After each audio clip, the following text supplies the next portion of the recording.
नमस्कार, मी शिवम बोरकर. बोरकर गुरुजी आपल्या या यूट्यूब चॅनलवर सर्वांचं स्वागत आहे. मागील लेक्चरमध्ये आपण सुरुवात केली होती आपली प्रॅक्टिस सेट 3.2 ज्याच्यामध्ये बघा आपण 5 क्वेश्चन अटेम्प्ट केले होते.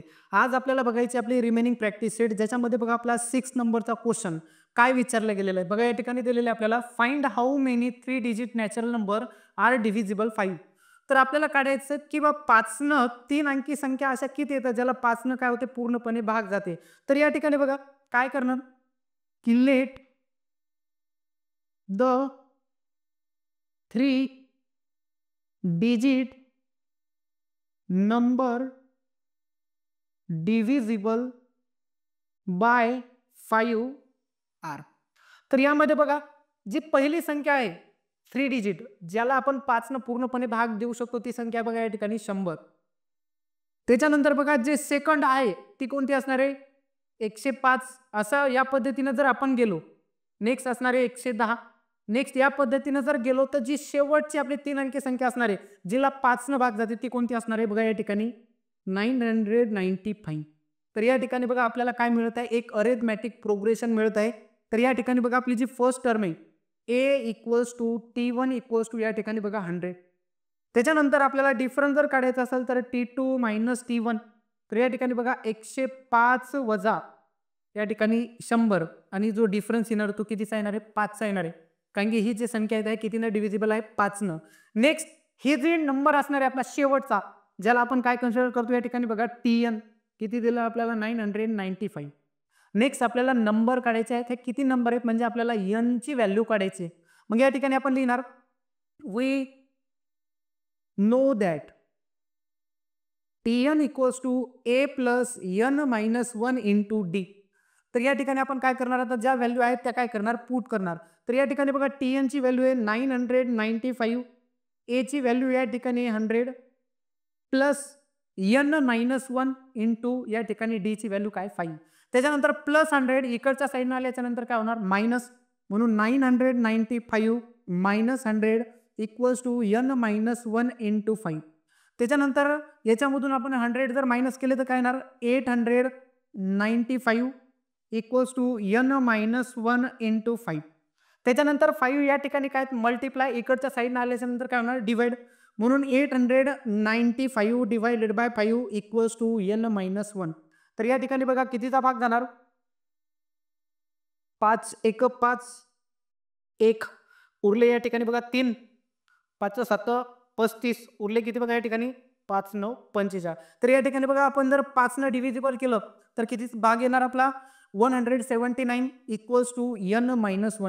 -1 या साईडनं आल्याच्या नंतर या ठिकाणी बघा काय मिळणार आपल्याला 179 + 1 180. तर या ठिकाणी ज्या एकूण टर्म असणार आहेत 100 105 110 अप टू 995 या पूर्णच्या पूर्ण टर्म ज्याला आपण काय करू शकतो 5 न डिवाइड करू शकतो अशा एकूण किती टर्म आहेत 180 टर्म आहेत. म्हणून या ठिकाणी लिहिणार hence the 3 digit number divisible by 5 are 180. तर एकूण टर्म आपल्याला त्या ठिकाणी किती मिळणार 180. यानंतर आपल्याला बघायचं आपला क्वेश्चन नंबर 7 ज्याच्यामध्ये बघा आपल्याला काय दिलेलं आहे आपल्याला दिलेले the 11th term and 21th term of an AP are 16 and 29. तर या ठिकाणी बघा जी 11th टर्म असणार आहे ती 16 आहे आणि या ठिकाणी 21th जी टर्म असणार आहे ती 29 आहे. तर आपल्याला बघा काय विचारलं द देन फाइल the 41th term of that AP. तर या ठिकाणी आपल्याला काय करायची 41th टर्म त्या ठिकाणी आपल्याला काय करायची फाइंड करायची. म्हणून या ठिकाणी बघा आपल्याला गिवन मध्ये काय दिलेले गिवन या ठिकाणी आपल्याला 11th टर्म म्हणजे काय T11 या ठिकाणी आपल्याला दिलेले 16 अँड त्याच्यानंतर आपल्याला 21th टर्म या ठिकाणी बघा दिलेले 29. त्याच्यानंतर काय करणार आपण ह्या व्हॅल्यू आपण काय करणार TN च्या फॉर्म्युल्यामध्ये पुट करणार ज्याच्यावरून आपल्याला काय मिळणार इक्वेशन मिळणार. मग या ठिकाणी आपण लिहिणार we know that TN = a + n - 1 * d. तर याच्यामध्ये बघा आपण T11 पुट करणार. या ठिकाणी बघा T11 = या ठिकाणी बघा a + n - 1 म्हणजे काय 11 - 1 * d. तर T11ची व्हॅल्यू या ठिकाणी बघा आपल्याला काय मिळाली 16 equals to A plus 10D आणि याला देणार इक्वेशन नंबर फर्स्ट. त्याच्यानंतर सिमिलरली या ठिकाणी T21 आपण पुट करणार. T21 equals to A plus 21 minus 1 into D. T21 equals to A plus 20D आणि हे मिळालं बघा आपल्याला या ठिकाणी सेकंड इक्वेशन. जर तुम्ही फर्स्ट इक्वेशन आणि सेकंड इक्वेशन जर ऑब्झर्व करत असणार तर हे बघा बनत आहे लिनियर इक्वेशन इन 2 व्हेरिएबल, ज्याच्यामध्ये 2 व्हेरिएबल बघा काय आहेत A आणि D. तर याला काय करणार आपण सायमल्टेनियसली सॉल्व्ह करणार.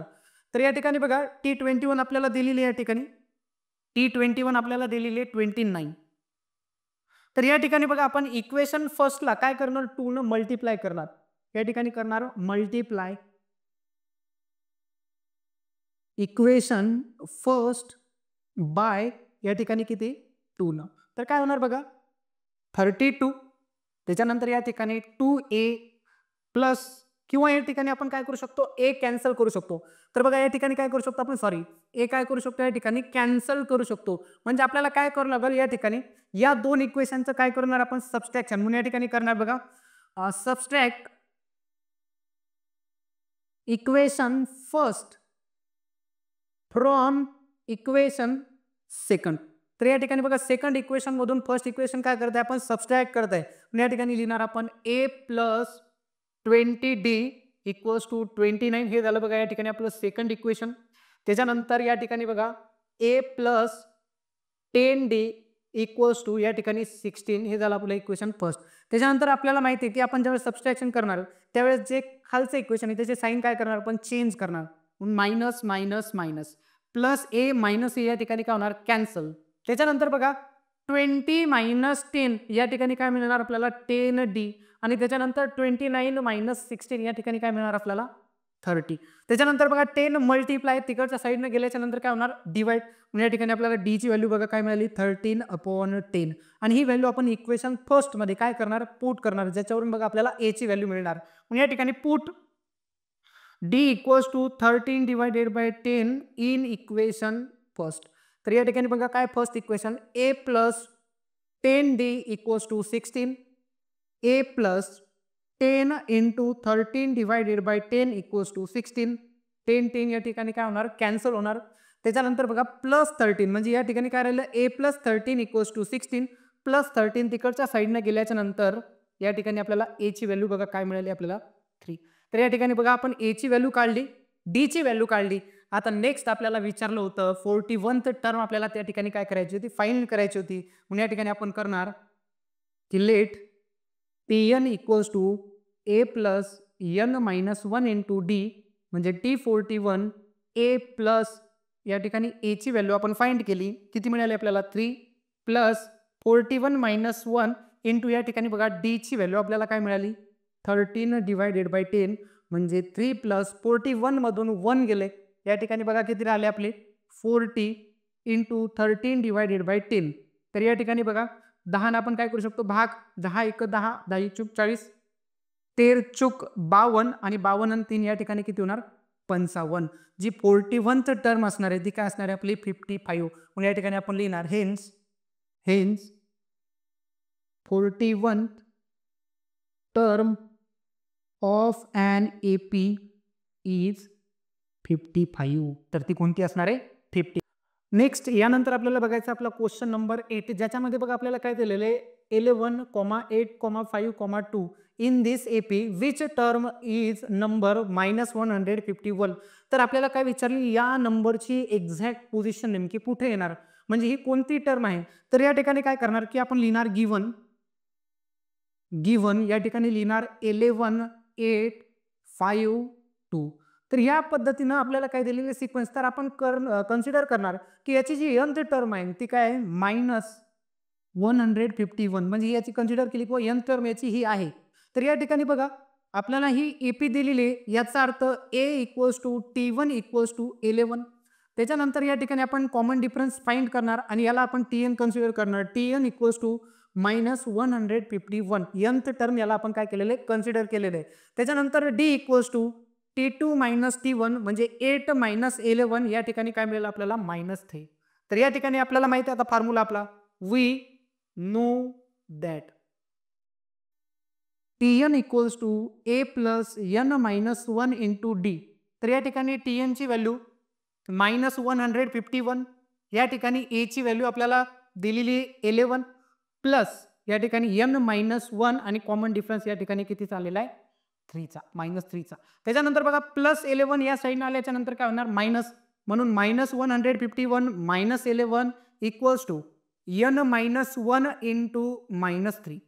तर या ठिकाणी दोन्हीची जर ॲडिशन केली तर काय येणार बघा -162 इक्वल्स टू n -1 इंटू -3. -3 या साईडनं काय मल्टिप्लाय, इकडे आल्याच्या नंतर काय होणार डिवाइड, म्हणून -162 divided by -3 equals to n -1. तर या ठिकाणी हे मायनसचे साईन काय होणार कॅन्सल. आता जर आपण 3 जर डिव्हिजिबल केलं तर बघा कितीचा भाग जाणार, या ठिकाणी बघा 3 5 15 उरले 1 आणि 3 चूक 12, म्हणजे 54च्या या ठिकाणी काय केलं आपण डिवाइड केलं इक्वल्स टू n -1. -1 या साईडनं आल्याच्या नंतर काय होणार प्लस, म्हणून n equals to 54 plus 1 equals to 55. म्हणून या ठिकाणी हा जो नंबर असणार आहे या सिक्वेन्स मधला या एपी मधला याची जी एक्झॅक्ट पोझिशन असणार आहे ती काय असणार आहे 55 टर्म या ठिकाणी ती असणार आहे. म्हणून या ठिकाणी आपण लिहिणार hence term of an AP is -151. Next यानंतर बघायचं बघा आपल्याला क्वेश्चन नंबर 9, ज्याच्यामध्ये बघा आपल्याला काय विचारलेलं आहे in the natural number from 10 to 250 how many numbers are divisible by 4. तर त्या ठिकाणी आपल्याला बघा असे नंबर काढायचे 10 ते 250 पर्यंत, ज्याला आपण काय करू शकतो 4 ने भाग देऊ शकतो. तर अशा संख्या म्हणजे बघा या ठिकाणी आपण लिहिणार की let the number which are divisible by 4 from 10 to 250. तर या ठिकाणी बघा जे 4 ने भाग जाणाऱ्या संख्या काढायच्या तर 10 ला जाणार नाही, 11 ला जाणार नाही, तर जे पहिला नंबर मिळणार आपल्याला 10 पासून 250 पर्यंत तो काय मिळणार आपल्याला 12. त्याच्यानंतर बघा 12 आणि 4 कोणता मिळणार आपल्याला 16. त्याच्यानंतर 16 आणि 4 किती होणार 20.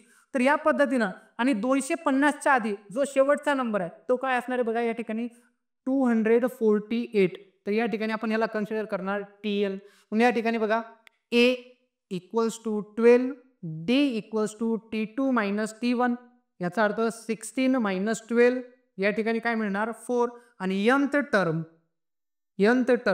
That is Tn equals to 248. आपण काय करणार आता सिमिलरली या पद्धतीने याला काय करणार सॉल्व्ह करणार. तर या ठिकाणी वी नो दॅट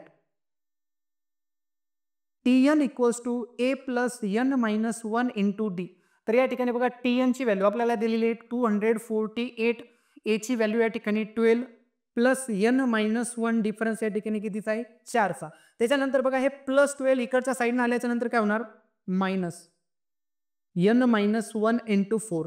त्याच्यानंतर जर याची वजाबाकी आपण त्या ठिकाणी केली तर या ठिकाणी बघा आपल्याला काय मिळणार 236. 8 मधून 2 गेले 6, 4 मधून 1 गेला 3 आणि 2 तर या ठिकाणी बघा n मायनस 1 इंटू 4. त्याच्यानंतर 4 डिवायडेड आहेत मल्टिप्लाय आहेत इकडच्या साईडनं आल्याच्या नंतर काय होणार divide 236 divided by 4 equals to n minus 1.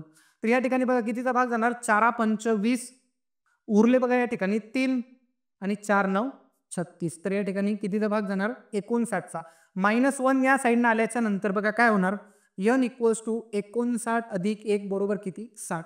म्हणून एकूण 4 न भाग जाणाऱ्या 10 पासून 250 पर्यंतच्या संख्या किती येतात 60 आहेत. कशावरून काढलं Tnच्या फॉर्म्युल्यावरून काढलं.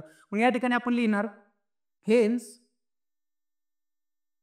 The total number divisible by 4 from 10 to 250 are या ठिकाणी किती मिळालं आपल्याला 60. तर या पद्धतीने आपल्याला असे क्वेश्चन काय करावे लागतील सॉल्व्ह करावे लागतील. नेक्स्ट यानंतर आपल्या प्रॅक्टिस सेट मधला शेवटचा क्वेश्चन ज्याच्यामध्ये बघा आपल्याला काय विचारले गेलेले तर आपल्याला विचारलेले in an AP 17th term is 7 more than it's 10th term find the common difference. तर या ठिकाणी बघा आपल्याला कंडिशन दिलेली आहे की जी 17th टर्म आहे ही 7 जास्त आहे कुणापेक्षा 10th टर्म पेक्षा. तर आपल्याला कॉमन डिफरन्स काढायचा आहे. तर या ठिकाणी बघा आपल्याला गिव्हन कंडिशन गिव्हन या ठिकाणी बघा जी 17 टर्म आहे हे काय 7 जास्त आहे कोणापेक्षा? 10th टर्मपेक्षा. याचा अर्थ आपण याला असं लिहू शकतो की T17 equals to T10 plus 7. या ठिकाणी आपल्याला माहिती आहे फॉर्म्युला की Tn equals to A plus N minus 1 into D. या इक्वेशनमध्ये T17 ची व्हॅल्यू पुट करणार म्हणजे T17 equals to A plus 17 minus 1 into D. म्हणजे A प्लस या ठिकाणी काय मिळेल आपल्याला 16D. या देणार इक्वेशन नंबर 2. त्याच्यानंतर बघा नेक्स्ट आपण T10 फाइंड करणार. T10 equals to A plus 10 minus 1 into D. म्हणजे T10 equals to A plus 9D आणि याला देणार इक्वेशन नंबर 3. आणि ह्या व्हॅल्यू आपण इक्वेशन 2 आणि 3 या कंडिशनमध्ये काय करणार त्या ठिकाणी पुट करणार. तर T17 ची व्हॅल्यू या ठिकाणी बघा आपल्याला काय मिळणार A plus 16D equals to T10 ची व्हॅल्यू या ठिकाणी मिळणार आपल्याला A प्लस 9D आणि या ठिकाणी काय मिळणार आपल्याला प्लस 7. या व्हॅल्यू इकडं दोन्ही प्लस आहेत. इकडच्या साईडने आल्याच्या नंतर काय होणार minus A plus 16D minus A minus D equals to 7 plus A minus A cancel. 16D मधून 9D गेले या ठिकाणी काय राहणार 7D equals to 7 D equals to या ठिकाणी 7 मल्टिप्लाय तिकडे गेल्याच्या नंतर काय होणार डिवाइड. तर या ठिकाणी कॉमन डिफरन्स किती आला 1 आला. जर आपल्याला अशा पद्धतीचं जर क्वेश्चन दिले ज्याच्यामध्ये कंडिशन आहे तर त्या कंडिशनला आपल्याला काय करावं लागेल सॉल्व्ह करावं लागेल. तर या ठिकाणी बघा आपण आजची जी प्रॅक्टिस सेट आहे आपली 3.2 या ठिकाणी काय केलेली आहे कंप्लीट केलेली आहे. नेक्स्ट आजच्या लेक्चरला आपण या ठिकाणी थांबणार आहोत. जर तुम्हाला हा व्हिडिओ आवडला असेल तर नक्कीच सबस्क्राईब करा, लाईक करा आणि आपल्या मित्रमैत्रिणींना नक्कीच शेअर करा. धन्यवाद.